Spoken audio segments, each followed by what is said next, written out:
Bonjour à tous, bienvenue dans cette nouvelle vidéo d'analyse de marché sur les crypto-monnaies. Aujourd'hui, on va analyser le Bitcoin, l'Ether et également l'indice Total 2. On va commencer avec l'analyse du Bitcoin en unité de temps hebdomadaire. Qu'est-ce qu'on voit ici? Eh bien, un range. On a toujours le même range qu'on avait la semaine dernière. La semaine dernière, on était vraiment très proche du support, le support vers les 18 800 dollars. Et vous le voyez, cette semaine, on a commencé la semaine avec un petit rebond. Hier, lundi, le prix a rebondi.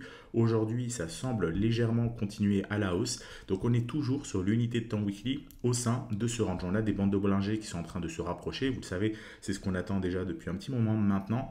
Idéalement, il faudrait que la bande de Bollinger supérieure s'aligne sur la résistance des 25 000 dollars et la borne basse s'aligne sur le support des 18 800. On y est quasiment. Rien de plus à dire sur l'unité de temps weekly, mis à part que si on a une clôture à la fin de la semaine sur les niveaux actuels, eh bien, on aura sur l'unité de temps weekly un signal d'achat, étant donné qu'on est en train de dessiner ici une avalante haussière. Alors, ce n'est pas une avalante haussière parfaite, on a déjà vu mieux par le passé, mais ça reste quand même une avalante haussière. On englobe la bougie de la semaine dernière et qui plus est sur un niveau de support. Donc clairement, si on clôture sur ces niveaux-là, on a un signal d'achat sur le prix du Bitcoin avec l'avantage d'avoir un niveau de retournement très très proche, un niveau d'invalidation vers les 18 000 dollars. Vous voyez, le stop loss est très proche. Ça va être clairement intéressant de jouer le retour vers le haut du range, vers la résistance des 25 000 dollars.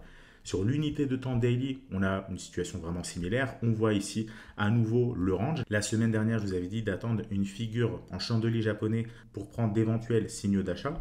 Parce que lorsqu'on arrive sur un support, c'est pas dit qu'on rebondit tout de suite. On peut rebondir, mais si on a une figure en chandelier japonais, c'est toujours mieux. Donc vous le voyez ici, sur la journée du 22 septembre, on a dessiné une première avalante haussière, on a eu un pullback sur le niveau de support et là justement hier et aujourd'hui on est en train de remonter. Donc clairement la figure en chandelier japonais on l'a eu sur l'unité de temps weekly, on l'a vu tout à l'heure, il faut juste attendre la clôture évidemment, et on l'a actuellement sur l'unité de temps daily, ou plutôt on l'a eu il y a quelques jours et là c'est en train de confirmer. Donc évidemment l'objectif sur l'unité de temps weekly c'est d'aller chercher le haut du range et sur l'unité de temps daily, eh bien on peut aller simplement chercher ici la bande haute des bandes de Bollinger vers les 22 000 dollars, étant donné qu'on a ici un stop loss qui est évidemment assez serré.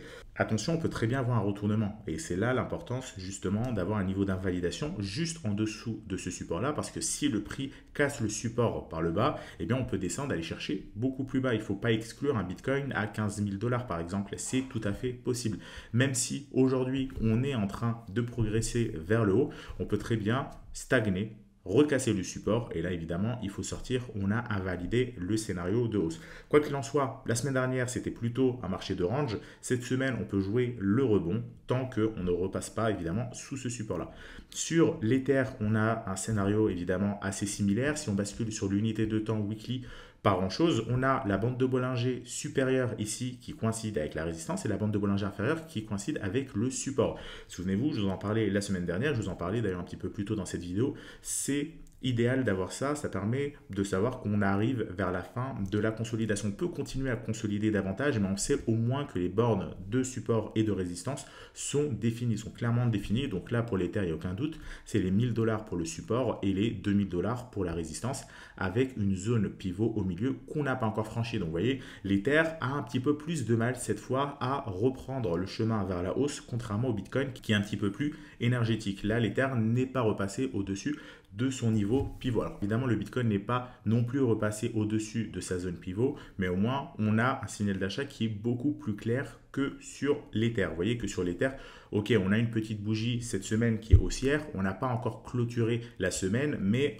on n'a pas vraiment refranchi le pivot qui est clair ici vers les 1420 dollars environ. Alors que sur le Bitcoin, on est un petit peu plus bas, mais le scénario d'achat est beaucoup plus clair. Là, on voit qu'on a rebondi parfaitement sur la zone de support, une avalante haussière, donc c'est évidemment beaucoup plus intéressant pour ces prochains jours de surveiller le Bitcoin. Ce qui n'a pas été le cas jusqu'à présent. Ces dernières semaines, ces derniers mois, c'était l'Ether qui était plus intéressant. Si on bascule sur l'unité de temps daily, par contre, ici, l'Ether est vraiment intéressant parce qu'on a une nouvelle zone ici que je vous avais présentée la semaine dernière qui correspond à une ancienne zone de résistance vers les 1250 dollars environ et qui pouvait devenir zone de support. Et bien justement, on est en train de dessiner un support sur cette zone-là. Vous voyez qu'on a également ici sur l'Ether une avalante haussière, mais pareil, c'est beaucoup moins précis, c'est beaucoup moins clair. Vous voyez, on a la bougie haussière qui fait quasiment la même taille que la bougie qui est juste avant la bougie baissière.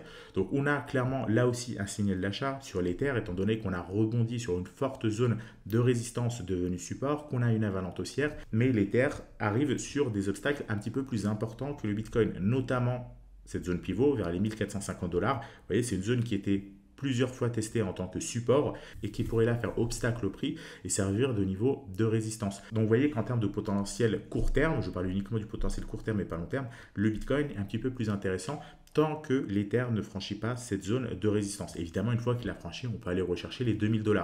Sur le Bitcoin, on n'a pas vraiment de zone forte ici en termes de zone pivot. On a une zone ici qui a été testée plusieurs fois sur les 21 600 $, vous voyez, à 3 reprises, même 4 reprises, mais on a juste dessus une autre zone ici testée en tant que résistance et ici en tant que support. Donc on a quand même une multitude de zones, donc c'est pas vraiment défini, c'est pas vraiment clair, contrairement à l'Ether où là vraiment ça peut buter dessus. Quoi qu'il en soit, les deux, vous le voyez, possèdent une configuration graphique très similaire. Les deux ont rebondi sur des niveaux de support. Les deux ont dessiné de faibles avalantes haussières, mais ça reste des avalantes haussières. Et les deux évoluent au sein d'un range où on peut évidemment viser à terme un retour vers le haut du range. Et évidemment, il faut franchir les différentes zones pivots. Donc sur l'Ether, les 1450 $ principalement. Après, on n'a quasiment plus rien, alors que sur le Bitcoin, on en a un petit peu plus de zones pivots.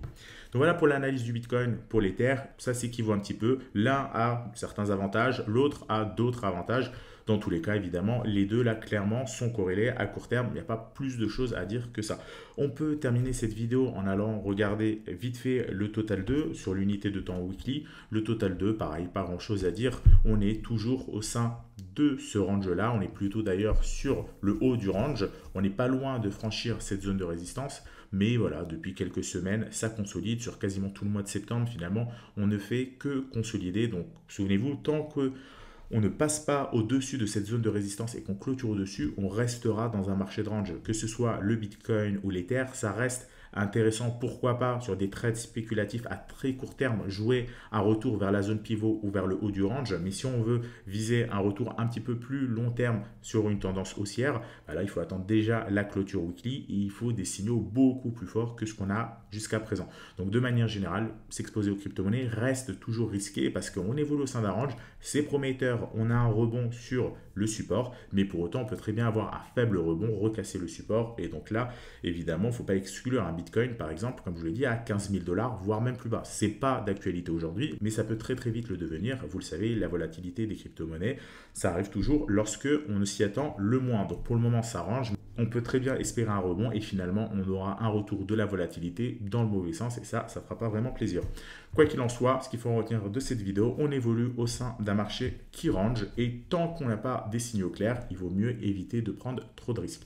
Voilà pour cette vidéo d'analyse. Si vous l'avez appréciée, n'oubliez pas de laisser un like sous la vidéo. Si vous avez des questions, des remarques, vous pouvez soit laisser un commentaire sous la vidéo ou bien nous écrire par email. Et quant à nous, on se retrouve la semaine prochaine pour une nouvelle vidéo d'analyse sur les crypto-monnaies. Très bonne soirée à tous.